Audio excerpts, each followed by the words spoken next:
ഒറ്റയ്ക്ക് ഹിമാലയത്തിൽ വരെ സഞ്ചരിക്കുന്ന അമ്മയാണ്. നമ്മളെയൊക്കെ അത്ഭുതപ്പെടുത്തിക്കൊണ്ട് 85 വയസ്സ് പൂർത്തിയാക്കി ഈ മാതാജി വന്നതിൽ പങ്കുകൊണ്ടിരിക്കുകയാണ്.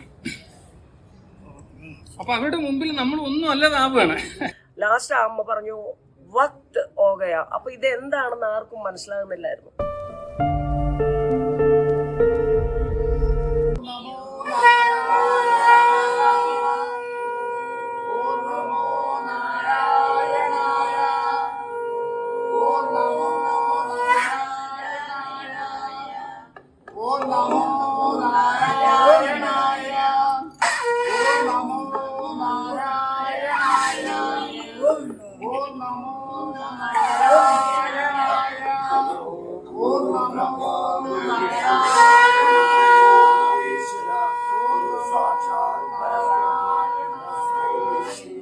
മാഘമേളയിൽ നമ്മളെല്ലാവരും ഒത്തുചേർന്ന് എല്ലാവരും ഇന്നലെ തന്നെ ധാരാളം സന്യാസിശ്രേഷ്ഠരും ഭക്തജനങ്ങളൊക്കെ പിരിഞ്ഞു പോയെങ്കിലും നമ്മൾ ഈ ഹാളിൽ ഒത്തുകൂടിയ സാധുക്കൾ എല്ലാവരും ഒന്നടങ്കം ശിവശിവാമ എന്നറിയപ്പെടുന്ന കാർത്യായനി അമ്മ 85 വയസ്സ് പിന്നിട്ട ആ അമ്മയെ തിരിച്ചറിഞ്ഞു എന്നുള്ളതാണ്. ഒറ്റയ്ക്ക് ഈ ഇത്രയും പ്രായം കൊണ്ടും ഒറ്റയ്ക്ക് തന്നെ വന്ന് ഇവിടെ എത്തി അമ്മയെ കൂട്ടി മുകളിലേക്ക് വന്നു. അപ്പം എല്ലാ സന്യാസിമാരും അമ്മയെ ആ പരമഭക്തിയെ തിരിച്ചറിഞ്ഞു എന്നുള്ളത് കൊണ്ട് തന്നെ ഇവിടെ പൗർണമിക്കാവിലെ വിജയൻ ശാന്തി അദ്ദേഹത്തിന് അമ്മയെ ആദരിക്കണം, ഷാളിൽ ആദരിക്കണം എന്ന് തോന്നി. ആ ആദരവിൽ നമ്മളെല്ലാവരും പങ്കുകൊണ്ടിരിക്കുകയാണ്. തീർച്ചയായിട്ടും അമ്മയുടെ അനുഗ്രഹം എല്ലാവർക്കും ഉണ്ടാകട്ടെ. ഒറ്റയ്ക്ക് ഹിമാലയത്തിൽ വരെ സഞ്ചരിക്കുന്ന അമ്മയാണ്. വശിഷ്ഠ ഗുഹയുടെ പ്രാന്തങ്ങളിലും അതുപോലെ കേരളത്തിലും തമിഴ്നാട്ടിലും എവിടെയൊക്കെയും അമ്മയ്ക്ക് മനസ്സിൽ തോന്നിയാൽ അമ്മ അവിടെ എത്തും. ആ ഒരമ്മയെ നമുക്ക് ഇവിടെയും ലഭിച്ചു. സന്തോഷം.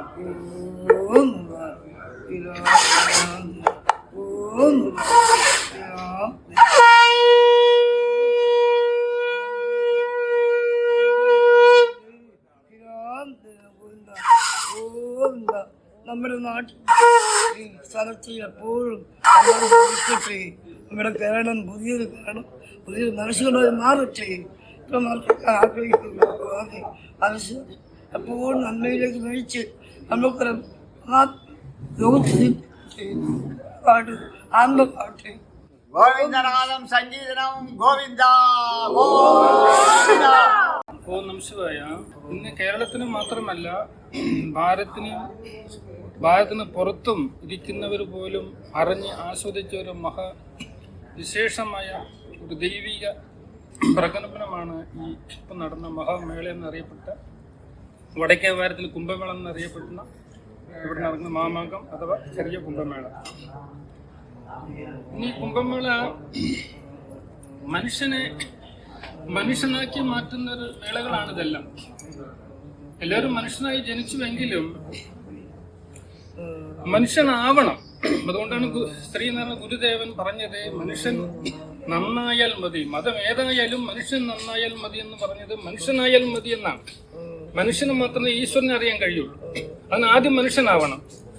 ആ മനുഷ്യനാവാനുള്ള വേദികളാണ് ഇങ്ങനെയുള്ള ദൈവിക സന്ദർഭങ്ങൾ. ഇങ്ങനെയുള്ള സന്ദർഭങ്ങളിൽ ചെറിയ പ്രായത്തിലുള്ളവർ പോലും മാറി നിൽക്കുമ്പോൾ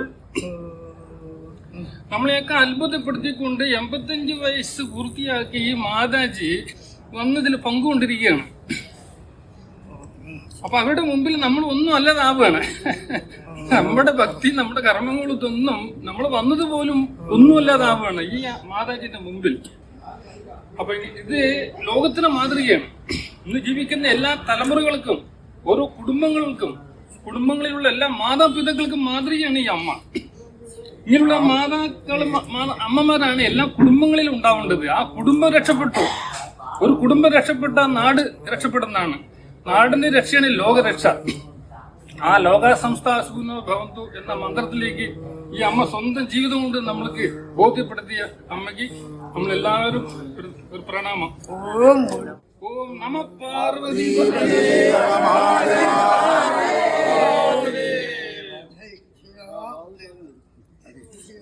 പിന്നെ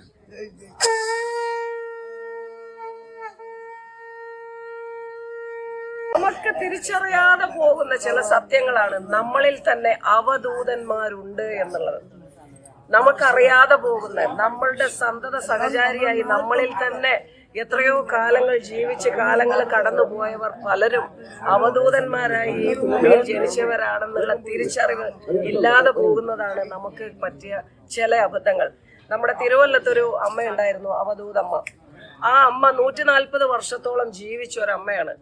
ആ അമ്മ ആരാണെന്ന് തിരിച്ചറിയാൻ എത്രയോ വർഷങ്ങളെടുത്തു. പിന്നീട് അവര് വാരണാസിയിൽ പോയി, കാശിയിൽ കൂടെ പോയ ജനങ്ങൾ ഒരു മനുഷ്യനെ സന്തത സഹചാരിയായിട്ടുണ്ടാവുമായിരുന്നു. ലാസ്റ്റ് ആ അമ്മ പറഞ്ഞു വക്ത് ഓകയ. അപ്പൊ ഇത് എന്താണെന്ന് ആർക്കും മനസ്സിലാകുന്നില്ലായിരുന്നു. അങ്ങനെ ഈ അമ്മ പറയുന്നു എനിക്ക് വാരണാസിക്ക് ടിക്കറ്റ് എടുത്ത് തരണമെന്ന്. അങ്ങനെ വാരണാസി വരെ പോകുന്നു. അവിടെ എത്തിയത് ഒരു ചായ വേണമെന്ന് പറയുന്നു. അമ്മ ചായ കുടിച്ച് വളരെ പുഞ്ചിരിയോടുകൂടെ പറയുന്നു ഞാൻ സമയമായി. അപ്പോഴും ശരാശരി മനുഷ്യൻ ഉൾക്കൊള്ളുന്നില്ല എന്താണ് അമ്മ പറയുന്നത്. ആ മനുഷ്യൻ നോക്കി നിൽക്കെ അമ്മ ഗംഗയിലോട്ട് ഇറങ്ങുന്നു. പിന്നെ അദ്ദേഹം വന്ന് നമ്മളോടൊക്കെ വിശദീകരിച്ചത് അമ്മ ഒരു വെളിച്ചം പോലെ എവിടെ പോയിന്നോ അത് താഴോട്ട് പോയിന്ന് വിശ്വസിക്കാൻ പറ്റാത്തത്ര. ഇങ്ങനെ നമുക്കുള്ളിൽ തന്നെ അവധൂതന്മാരായി നടക്കുന്ന എത്രയോ പേരുണ്ട്. അത് നമുക്ക് തിരിച്ചറിയുമ്പോൾ മാത്രമേ നമ്മളിലും ഒരു ജീവൻ അല്ലെങ്കിൽ നമ്മളിലും ഒരു ദൈവിക അംശം ഉണ്ടെന്ന് നമുക്ക് തിരിച്ചറിയാൻ പറ്റുള്ളൂ. ഈ അമ്മ ഇത്ര കണ്ട് ഒറ്റയ്ക്ക് ഇത്രയും വരുന്നുണ്ട് എങ്കിൽ അമ്മ ഇനിയും നമ്മുടെ കാലശേഷവും ഈ ഭൂമിയിൽ ഇവിടെ തന്നെ ഉണ്ടാവും എന്നതിന് ശേഷമേ അമ്മയുടെ സമയമായി അമ്മ വന്ന കർത്തവ്യം നിറവേറ്റി അമ്മയ്ക്ക് ആ വിളി വരുമ്പോൾ പോകത്തുള്ളൂ. അപ്പോ നമ്മളും ഇതിൽ അമ്മയോട് ചേർന്ന് നിന്ന് അമ്മയെ തിരിച്ചറിയാൻ പറ്റിയത് തന്നെയാണ് സുഹൃതം. ഹരിയോ ഹരിയോ ഹരിയോ.